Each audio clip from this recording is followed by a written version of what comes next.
Episode 4 మొదటి చూపుల్లోనే చందన ముఖంలో ఒక్కసారిగా దుఃఖం, బాధ తన్నుకొని వచ్చాయి. కానీ తను వాటిని బయట పడనీయకుండా బలవంతంగా కంట్రోల్ చేసుకుంది. అక్కడ కూర్చున్న వాళ్ళందరి ముందు తన తల్లిదండ్రులు ఏమీ అనలేక తల వంచుకొని నిశ్శబ్దంగా కూర్చుంది.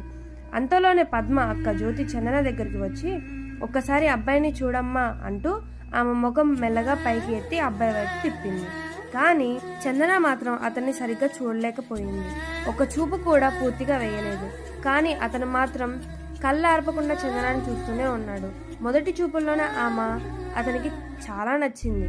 చందన గురించి జ్యోతి ముందే అబ్బాయి వాళ్ళందరికీ ఎంతో చెప్పింది. పద్మ ఆరోగ్యం బాగోలేదని చూడటానికి వచ్చిన జ్యోతి మాటల మధ్యలోనే చందన పెళ్లి విషయం తీసుకొచ్చింది. పద్మ మొదట ఒప్పుకోకపోయినా పరిస్థితులు చెప్పి బలవంతంగానే ఆమెను ఒప్పించింది. ఎందుకంటే ఒక కార్యక్రమంలో చందనాన్ని చూసిన దగ్గర నుంచి పద్మ వాళ్ళ పిన్ని మనసులో ఒక నిర్ణయం పుట్టింది.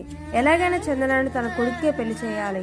అందుకే ఆమె జ్యోతిని పద్మ దగ్గరికి పంపించి, పద్మ మనసులో ఏముందో తెలుసుకో, అవకాశం ఉంటే మాటలు ముందుకు తీసుకెళ్ళు అని చెప్పింది. ఇప్పుడు ఒక కారణం కావడంతో జ్యోతి పద్మ ఆరోగ్యం చూడటాన్ని ఒక కారణంగా పెట్టుకొని అక్కడికి వచ్చింది. కానీ ఆమె అసలు ఉద్దేశం మాత్రం చందన పెళ్లి విషయమే.